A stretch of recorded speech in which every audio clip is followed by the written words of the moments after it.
Hey guys, hello and welcome to Niti Shiksha and this is Mihir Thakur. आज की video में हम लोग बहुत ही इंपॉर्टेंट टॉपिक पर डिस्कस करने वाले हैं। आज की वीडियो में हम लोग बात करेंगे इंडियन पार्लियामेंट के बारे में। जी हाँ, आप सभी लोगों को पता है कि 28 मई 2023 को हमारे इंडिया के अंदर न्यू पार्लियामेंट बिल्डिंग का इनॉग्रेशन किया गया है हमारे प्राइम मिनिस्टर नरेंद्र मोदी जी के द्वारा। तो आज की वीडियो में हम लोग न्यू पार्लियामेंट बिल्डिंग के बारे में सारी चीजें समझेंगे। A to Z चीज को एक एक करके समझने की कोशिश करेंगे कि न्यू पार्लियामेंट बिल्डिंग के अंदर क्या क्या चीजें हैं, क्या फीचर्स है इस न्यू पार्लियामेंट बिल्डिंग की, क्या जरूरत थी इस न्यू पार्लियामेंट बिल्डिंग को बनाने की, एंड ऐसे और भी कई सारे सवाल। आपके माइंड में न्यू पार्लियामेंट बिल्डिंग से रिलेटेड जो भी क्वेश्चन आपके माइंड में अराइज हो रही होंगी या आ रही होंगी, मुझे पूरा विश्वास है कि इस पूरे वीडियो को देखने के बाद आपके जितनी भी सवाल है इस पार्लियामेंट की बिल्डिंग से रिगार्डिंग वो सारे के सारे क्लियर हो जाएंगे और दूसरा कोई भी और वीडियो या कोई भी और सोर्स देखने की जरूरत आपको नहीं पड़ेगी। तो स्टार्ट करते हैं आज के इस वेरी इंटरेस्टिंग वीडियोस को without any further delay. So let's begin. आज से लगभग 100 साल पहले जो हमारी अब तक की पार्लियामेंट की बिल्डिंग थी उसकी नींव रखी गई थी 12 फरवरी 1921 को, और 1927 को ये पार्लियामेंट की बिल्डिंग जो है वो पहली बार काउंसिल हाउस बना था और इंपीरियल लेजिस्लेटिव काउंसिल बना था, यानी कि ब्रिटिश पार्लियामेंट बनी थी।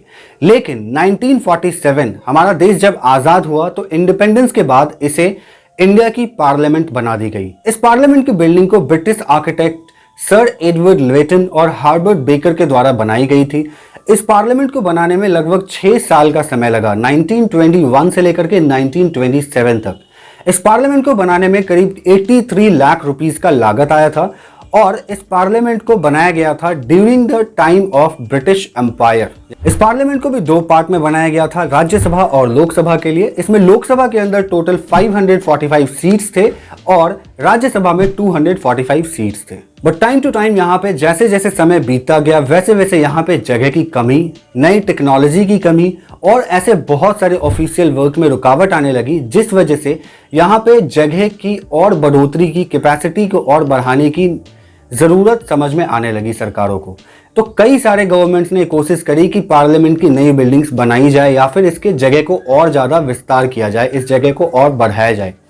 इसको देखते हुए 1957 में गवर्नमेंट पहली बार 2 नए बिल्डिंग ऐड करती है इस पार्लियामेंट के परिसर के अंदर ही, इस पार्लियामेंट के कैंपस के अंदर ही। लेकिन उससे भी जो है वो जगह पूरी तरह से फुलफिल नहीं हो पा रही थी। उसके बाद हमारे प्राइम मिनिस्टर यानी कि बीजेपी गवर्नमेंट, हमारे honourable prime minister Narendra Modi ने फाइनली इस सपने को साकार कर दिया और 28 मई 2023 को हमारे न्यू पार्लियामेंट बिल्डिंग की उद्घाटन कर दी गई। 10 दिसंबर 2020 को पहली बार इस नए पार्लियामेंट बिल्डिंग की नींव रखी गई हमारे प्राइम मिनिस्टर नरेंद्र मोदी के द्वारा, और इस पार्लियामेंट की बिल्डिंग को सेंट्रल विस्टा प्रोजेक्ट के तहत यानी कि सेंट्रल विस्टा प्रोजेक्ट के अंदर बनाया गया है। ये जो प्रोजेक्ट है वो टोटल 20,000 करोड़ रुपए की प्रोजेक्ट है और इस प्रोजेक्ट में कई सारे चीजें शामिल है। जैसे पहला, 3 किलोमीटर रोड को रिन्यू करना है जो कि राष्ट्रपति भवन से लेकर के इंडिया गेट तक की रोड है। दूसरा, नए प्राइम मिनिस्टर की ऑफिस, नए प्राइम मिनिस्टर का रेसिडेंस, एक सेंट्रल जनरल सेक्रेटरीट बनाना है और साथ ही साथ एक वाइस प्रेसिडेंट इनक्लेव जैसे कई सारे प्रोजेक्ट्स में शामिल है। और इसी प्रोजेक्ट के अंदर जो सबसे बड़ा प्रोजेक्ट है वो है हमारा न्यू पार्लियामेंट बिल्डिंग की, और इस न्यू पार्लियामेंट बिल्डिंग को बनाने में टोटल 971 करोड़ का लागत आया है, यानी कि 971 करोड़ की लागत लगी है इस पार्लियामेंट को बनाने में। इस पार्लियामेंट की डिजाइन जो है वो HCP design planning and management private limited के द्वारा की गई है और इस बिल्डिंग को बनाया गया है टाटा प्रोजेक्ट लिमिटेड के द्वारा, यानी कि जो टाटा है उसने इस पार्लियामेंट की बिल्डिंग को बनाया है। और इसके आर्किटेक्ट जो है वो कौन है भाई? बिमल पटेल। इस पार्लियामेंट की बिल्डिंग को बनाने में टोटल 2.5 साल का समय लगा और करीब 65,000 स्क्वायर मीटर में यह पार्लियामेंट फैला हुआ है, जो कि 60,000 वर्कर्स के द्वारा इस पार्लियामेंट को बनाया गया और करीब 23 लाख से भी ज्यादा यहाँ पे एम्प्लॉयमेंट क्रिएट हुई इस पार्लियामेंट बिल्डिंग को बनाने के प्रोजेक्ट के अंदर, यानी कि सेंट्रल विस्टा प्रोजेक्ट के अंदर। तो बहुत ही बड़े लेवल पे यहाँ पे एम्प्लॉयमेंट भी लोगों को मिली है इस पार्लियामेंट बिल्डिंग के बनाने के प्रोसेसर में। 18 मई 2023 को ओम बिरला जो कि हमारे लोकसभा के स्पीकर हैं, उन्होंने प्राइम मिनिस्टर को इनवाइट किया कि आप आकर के 28 मई 2023 को इस नई बिल्डिंग की उद्घाटन करें, इस नई बिल्डिंग का इनॉग्रेशन करें। और हमारे ऑनरेबल प्राइम मिनिस्टर हमारे नरेंद्र मोदी जी के द्वारा इस पार्लियामेंट की बिल्डिंग की उद्घाटन 28 मई को की गई, बहुत ही बड़े इवेंट्स के साथ। जिसमें हमारे इंडिया के कल्चर, इंडिया के ट्रेडिशंस और कई सारे ऐसे डाइवर्सिटी को काफ़ी अच्छे से ध्यान में रखा गया इस इवेंट के अंदर। और इनकी स्पीच जो है वो इंडिया के कल्चर, डेमोक्रेसी और इंडिया के बहुत ही ऐसे डाइवर्सिटी, कल्चर, लैंग्वेज और different caste and creed and religions को डिपिक्ट करते हुए नजर आई। अब हम लोग इस वीडियो के सबसे इंटरेस्टिंग टॉपिक पे बात करने जा रहे हैं। जी हाँ, जो टॉपिक है हमारा features of the new building of Indian parliament, यानी कि इस बिल्डिंग की जो नई नई फीचर्स है वो क्या है, इस बिल्डिंग के अंदर क्या क्या चीज़ें डाली गई हैं और किस तरह से इस बिल्डिंग को बनाया गया है। एक सच्चे इंडियन सिटीजन के लिए बहुत ही गर्व की बात होगी इस इंडियन पार्लियामेंट की बिल्डिंग को जान करके और इसके अंदर के फीचर्स और कल्चर्स को समझ करके। तो स्टार्ट करते हैं इस टॉपिक को। Features of the new parliament building of India. इस पार्लियामेंट में टोटल 6 एंट्रेंस डोर हैं जो कि कंप्लीटली हमारे इंडियन ट्रेडिशंस को दर्शाते हैं और टोटली डेडिकेटेड है हमारे नेचर को। तो आइए जानते हैं इस गेट के बारे में कुछ खास बातें। मकर और हंस ये दर्शाती हैं इस एंट्रेंस को, जिसका मतलब है जल को नमन, यानी कि ये जो गेट है वो टोटली वाटर को डेडिकेटेड है। नेक्स्ट है शार्दुल और गरुड़, ये है नभ को नमन, यानी कि ये जो है टोटली स्काई को डेडिकेटेड है। और नेक्स्ट है हमारा अश्व और गज, ये जो है ये टोटली डेडिकेट करते हैं हमारे लैंड को, यानी कि हमारे भूमि को। ये जो 6 एंट्रेंस हैं ये अलग अलग गेट्स अलग अलग पर्सनैलिटीज के लिए हैं। एक गेट है जिसमें से प्रेसिडेंट या प्राइम मिनिस्टर एंटर करेंगे, एक गेट है जिसमें से लोकसभा के स्पीकर एंटर करेंगे और एक गेट है जो टोटली सिंपली डेडिकेटेड है हमारे चेयरपर्सन ऑफ राज्यसभा के लिए। और बाकी की जो 2 गेट है वो हमारे इंडियन सिटीजन्स यानी कि सिविलियन के लिए हैं, जो भी सिविलियंस पार्लियामेंट को घूमने या फिर विजिट करने आएंगे उनके लिए। इस पार्लियामेंट की बिल्डिंग को भी 2 पार्ट में बनाया गया है। एक पार्ट है लोकसभा के लिए और दूसरे में राज्यसभा बनाई गई। लोकसभा जो है वो टोटली इसका डिजाइन वो इंस्पायर्ड है पीकॉक के डिजाइन से। पीकॉक हमारा नेशनल बर्ड है, इसलिए इस डिजाइन को पीकॉक के ऊपर बेस्ड रखा गया है। और दूसरा है हमारा राज्यसभा। राज्यसभा जो है वो टोटली डेडिकेटेड, टोटली इंस्पायर्ड है लोटस फ्लावर के डिजाइन पे, यानी कि जो हमारा नेशनल फ्लावर लोटस है वो इसी डिजाइन पे बेसिस है हमारा राज्यसभा के इंटीरियर का डिजाइन। न्यू लोकसभा का जो एरिया है वो पुराने लोकसभा के एरिया से करीब 2 गुना बड़ा है और राज्यसभा करीब करीब 1.5 गुना ज्यादा बड़ा है।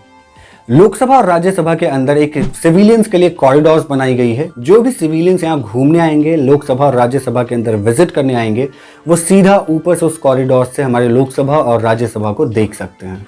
लोकसभा 315 स्क्वायर मीटर में बनाया गया है। इसके अंदर टोटल 888 सीट्स की कैपेसिटी दी गई है। वहीं राज्यसभा जो है वो हमारा टोटल 320 स्क्वायर मीटर में बनाया गया है। इसकी सेटिंग कैपेसिटी 384 है। इस राज्यसभा और लोकसभा के अलावा एक सेंट्रल हॉल बनाई गई है। ये central hall basically joint sittings के लिए डेडिकेटेड होगी। जो भी ज्वाइंट सिटिंग्स होगी वो इसी सेंट्रल हॉल में करवाई जाएगी। इस सेंट्रल हॉल के अंदर टोटल 1272 यानी कि 1272 सीट्स की कैपेसिटी रखी गई है मेंबर्स के लिए। तो इस बिल्डिंग के अंदर टोटल 120 ऑफिसेज हैं, जैसे ministry of parliamentary, prime minister office, Rajya Sabha secretariat, Lok Sabha secretariat and committee room etcetera. अब बात करते हैं इस नई बिल्डिंग में कौन कौन सी नई नई टेक्नोलॉजी लगी हुई है जो कि आने वाले फ्यूचर लार्जेस्ट डेमोक्रेसी के लिए काम करेगी। इसके अंदर आपको ऑडियो और वीडियो की बहुत ही बेहतरीन फ्यूचरिस्टिक मॉडल लगाई गई है। ऐसी ट्रांसलेटर्स लगाई गई है जो कि हमारे इंडियन कॉन्स्टिट्यूशन के टोटल 22 लैंग्वेजेस को ट्रांसलेट कर सकती है। यानी कि अब जितने भी मेंबर्स हैं वो जिस भी लैंग्वेज में बात करना चाहेंगे हमारे पार्लियामेंट के अंदर में, बाकी के जितने भी अदर मेंबर्स हैं वो ट्रांसलेटर के थ्रू वो जैसे लैंग्वेज में उस चीज़ों को सुनना चाहेंगे वो सुन सकते हैं। यानी कि मान के चलो कि कोई भी एक ऐसा मेंबर है जो तमिल में बात कर रहा है हमारे पार्लियामेंट के अंदर में, और कोई दूसरे स्टेट का मेंबर जैसे कि उत्तर प्रदेश का कोई मेंबर है जिसको तमिल नहीं आती है, तो वो उत्तर प्रदेश का मेंबर ट्रांसलेटर की मदद से उस तमिल लैंग्वेज में बोले गई चीज़ों को हिंदी में ऑटोमेटिकली ट्रांसलेट करके सुन सकते हैं। तो ये ऐसी ट्रांसलेटर 2200 लैंग्वेज के लिए लगी हुई है। कोई भी मेंबर्स इन 22 लैंग्वेज में से किसी भी लैंग्वेज के अंदर पार्लियामेंट के अंदर आप बात कर सकते हैं। और इसके अंदर बायोमेट्रिक्स की भी सुविधा लगाई गई है। ऐसी बायोमेट्रिक्स है कि ये बेसिकली जो भी बिल्स हमारा इंट्रोड्यूस होगा राज्यसभा या लोकसभा के अंदर में, अब वहाँ के मेंबर्स उस बिल्स पे बायोमेट्रिक्स के थ्रू वोटिंग कर सकते हैं और वोटिंग के बाद जो भी रिजल्ट होगा उसके लिए एक फुल्ली डिजिटल डिस्प्ले भी लगाई गई है। जो भी रिजल्ट्स होगा वो हमारे बिल के ऊपर वोटिंग्स की वो डिस्प्लेज पे दिखाई जाएंगी। Fully automatic camera control with command centre के साथ यहाँ पे इंस्टॉल करी गई है। इस पार्लियामेंट की बिल्डिंग को पूरा का पूरा पेपरलेस बनाया गया है। अब बात करते हैं इस पार्लियामेंट की बिल्डिंग की सबसे खूबसूरत हिस्से की, सेंट्रल बिल्डिंग। इस बिल्डिंग के अंदर जो सेंट्रल वाला एरिया है, उस जगह पे सिविलियंस के लिए कॉन्स्टिट्यूशनल हॉल और गैलरी बनाई गई है। इस संविधान कक्ष के अंदर संविधान का डिजिटल प्रिंट और ओरिजिनल कॉपी भी रखी गई है। और यहीं पे हमें पेंडुलम क्लॉक्स भी देखने को मिलेगा, जो कि सेंटर में है, बीचों बीच पार्लियामेंट की बिल्डिंग के सेंटर में पेंडुलम क्लॉक्स देखने को आपको मिलेगी। इस बिल्डिंग के अंदर जितने भी मेंबर्स हैं उनके लिए लाइब्रेरीज और different kinds of halls and rooms भी बनाए गए हैं। अब हम लोग बात करेंगे इस पार्लियामेंट की बिल्डिंग को बनाने में जो भी मटेरियल्स यूज की गई हैं उसके बारे में। अब आप सोचोगे कि ये कौन सी बड़ी बात है, मटेरियल्स क्यों जानेंगे हम, सीमेंट, बालू और ईंट ही तो लगी होगी। जी नहीं, इस पार्लियामेंट की बिल्डिंग को बनाने के पीछे हमारे इंडिया के डिफरेंट स्टेट्स की डिफरेंट काइंड्स ऑफ मटेरियल्स लगी हुई है, जैसे रॉक्स, वुड्स, मार्बल्स एंड कालीन्स वगैरह एक्सेट्रा। जैसे कि हम बात करते हैं वुड की, तो महाराष्ट्र की सैगौन की लकड़ी इस पार्लियामेंट को बनाने के अंदर यूज की गई है। और इस सैगौन की लकड़ी से ही हमारे लोकसभा और राज्यसभा के अंदर अशोक चक्र बनाए गए हैं। वहीं आप देख सकते हो कि राजस्थान की कमाल के स्टोन वर्क्स भी आपको यहाँ पर देखने को मिलेगी। और व्हाइट मार्बल जो कि हमारे पार्लियामेंट की बिल्डिंग की बीचों बीच लगाई गई है पेंडुलम के अंदर, वो हमारा गुजरात से आया है। और राज्यसभा और लोकसभा के अंदर जो कालीन यूज करी गई है वो उत्तर प्रदेश की कालीन है। और जो त्रिपुरा की वुडन फ्लोरिंग है वो इस बिल्डिंग में 4 चांद लगाती हुई नजर आती है। इस बिल्डिंग को टोटली इको फ्रेंडली और अर्थक्वेक प्रूफ भी बनाया गया है। इस बिल्डिंग को बनाने के बाद ये भी बताया गया है कि इस बिल्डिंग के अंदर जो भी इलेक्ट्रिसिटी की यूज है वो टोटली 30% बिजली की खपत को बचा सकेंगे। और टोटल जो बिजली इसमें यूज होगा वो सारा इको फ्रेंडली ही यूज होगी। न्यू पार्लियामेंट बिल्डिंग के अंदर टोटल 1700 से भी ज्यादा डोर्स एंड विंडोज आपको देखने को मिलेगी। इस बिल्डिंग की कॉरिडोर्स टोटल 3.5 किलोमीटर से भी ज्यादा लंबी है। और इस बिल्डिंग के अंदर ना ही सिर्फ इन सभी चीज़ों को दर्शाया गया बल्कि इंडियन कल्चर्स और आर्ट को बहुत ही अच्छी तरह से डिपिक्ट किया गया है जगह जगह पर, जिसमें आप अखंड भारत और इंडिया की ओल्ड एंड एंशिएंट ट्रेडिशंस और कल्चर्स को देख सकते हो बिल्कुल। और इतना ही नहीं, इस बिल्डिंग में सुपर फुल्ली सिक्योरिटी एक्सेस भी हर एक जगह की दी गई है। अब आप लोगों के मन में जो सबसे बड़ा सवाल है उसका जवाब मैं देने जा रहा हूं कि क्या जरूरत थी नए बिल्डिंग की, यानी कि why do we need a new building of parliament. तो आइए जानते हैं इसके पीछे के बहुत सारे कारणों को कि क्यों हमें नए पार्लियामेंट बिल्डिंग की जरूरत पड़ी। आज का जो हमारा करंट पार्लियामेंट है वो करीब 100 साल पुराना है। 1921 में ये पार्लियामेंट बनाई गई थी, इसकी शिलान्यास की गई थी और उसके बाद ये कंटिन्यू चलता आया। ब्रिटिश आर्किटेक्ट के द्वारा ये बनाई गई थी। इस बिल्डिंग के अंदर जो जगह है वो बहुत ही कम है, यानी कि आने वाले टाइम में हमें बहुत ही ज़्यादा जगह की ज़रूरत पड़ेगी। क्यों पड़ेगी, इसके पीछे भी फैक्ट है। इस बिल्डिंग के अंदर जो सीटिंग है उस सीटिंग के दूसरे और तीसरे के आगे कोई भी डेस्क भी नहीं है। ऑडियो और वीडियो की जो सिस्टम है वो भी लेटेस्ट टेक्नोलॉजी से लैस नहीं है। सेंट्रल हॉल की यानी कि जॉइंट सिटिंग के लिए जो हॉल है उसकी सिटिंग कैपेसिटी ओनली 440 है। तो आप सोच सकते हो कि कितनी ज़्यादा दिक्कत आती होगी जब भी कोई भी ऐसा कॉन्स्टिट्यूशनल अमेंडमेंट बिल फंसता होगा और जिस पे हमें जॉइंट सिटिंग की ज़रूरत पड़ती होगी। Sewer line, water supply line, air conditioner, CCTV camera, इन सभी को इस बिल्डिंग में बाद में लगाया गया है। और इन सभी चीज़ों को बाद में इंस्टॉल करने की वजह से बिल्डिंग की दीवारों में, पिलर्स में सीलन देखने को मिली है, जिससे बिल्डिंग की डिज़ाइंस बहुत ही खराब लगने लगी है। अब आप ही सोचो कि इंडिया जो कि वर्ल्ड की सबसे लार्जेस्ट डेमोक्रेसी है, वो ऐसी पार्लियामेंट में रह रही है जिस पार्लियामेंट की बिल्डिंग्स के अंदर सीलन पड़ रही है। कभी भी किसी इंटरनेशनल विजिट्स की अगर तो हमारे इंडिया के अंदर होती है, किसी दूसरे कंट्री से हमारे अंदर प्रेसिडेंट या प्राइम मिनिस्टर आते हैं हमारे कंट्री के पास, तो वो ऐसी पार्लियामेंट को देख करके क्या सोचेंगे।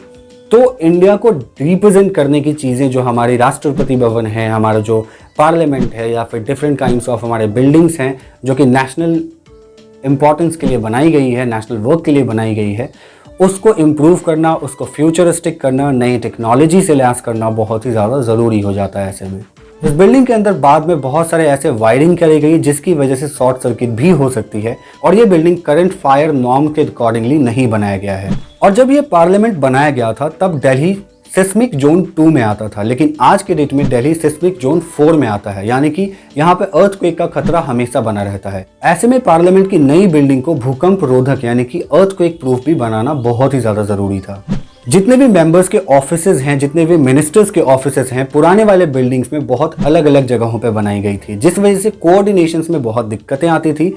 लेकिन नए वाले बिल्डिंग्स में सारे पार्लियामेंट के अंदर जितने भी ऑफिसेज हैं, जितने भी मिनिस्ट्रीज के ऑफिसेज हैं, उनको एक जगह पे बनाई गई ताकि कोई भी काम बहुत ही ज़्यादा प्रोडक्टिविटी से कम समय में और कोऑर्डिनेशन अच्छा बन पाए। और इस पार्लियामेंट को बड़ा बनाने का और नया बनाने का सबसे मेन रीज़न जो मुझे लगता है वो है सीटिंग अरेंजमेंट बढ़ाने के लिए। क्योंकि आपको पता होगा, खास करके वैसे लोग जो पॉलिटिक्स और पॉलिटी को सही नज़र से देखते हैं और थोड़ा बहुत जानकारी रखते हैं, उनको डेफिनेटली मालूम होगा कि 1971 के सेंसस के आधार पे राज्यसभा और लोकसभा की सीट डिस्ट्रीब्यूट की गई है। लेकिन 2026 के बाद इसके एक्सटेंशंस को बढ़ाया जाएगा। यानी कि 1971 में सेंसस में ये कहा गया था कि 2026 तक ये सीट्स जो है वो रहेंगी, लेकिन 2026 के बाद जो है इस सीट्स के अरेंजमेंट को बढ़ाया जाएगा। जो भी रिप्रेजेंटेटिव मेंबर्स होंगे उनकी सीट्स बढ़ेंगी, क्योंकि आने वाले टाइम में पॉपुलेशन भी बहुत ज़्यादा बढ़ जाएगा और अभी भी हमारा पॉपुलेशन आने वाले टाइम से बहुत ज़्यादा हो चुका है और फ्यूचर में भी ज़्यादा होगा। तो डेफिनेटली है नए मिनिस्ट्रीज ऐड हो सकते हैं, डेफिनेटली है कि नए मेंबर्स हमारे पार्लियामेंट और राज्यसभा लोकसभा के अंदर आएंगे। उनके लिए बैठने की जगह, उनकी ऑफिसेज और पार्लियामेंट के अंदर नई नई चीज़ों की जगह के लिए ऑब्वियस है कि हमें सीटिंग कैपेसिटी और ज़्यादा जगह ज़रूरत होगी इन फ्यूचर। इन सभी कारणों की वजह से नए पार्लियामेंट की बिल्डिंग को बनाया गया है ताकि आने वाला जो हमारा इंडिया का डेमोक्रेसी है वो और भी ज़्यादा फ्यूचरिस्टिक तरीके से काम करे। यहाँ अंदर हमारे इंडिया के जो भी काम हो रही है उसको बहुत ही ज़्यादा नए टेक्नोलॉजी के साथ किया जाए और प्रोडक्टिविटी के साथ किया जाए। एंड आई होप कि जुलाई की तीसरी वीक से जो मॉनसून सेशन स्टार्ट होती है हमारे पार्लियामेंट के अंदर, वो नई बिल्डिंग से ही स्टार्ट हो। आपकी क्या राय है न्यू पार्लियामेंट बिल्डिंग के लिए, ज़रूर कमेंट बॉक्स में बताना। आई होप ये वीडियो पसंद आया होगा आपको और हेल्पफुल होगी, और जो भी क्वेश्चंस आपके माइंड में होगी पार्लियामेंट से रिगार्डिंग, न्यू बिल्डिंग से रिगार्डिंग, वो सारी क्लियर हो गई होगी। If you have any queries definitely ask me in the comment box. I will definitely try to solve your queries. If you like this video, please do not forget to like, share and subscribe. See you in the next one. Goodbye. Take care. Mihir Thakur signing off. Jai Hind.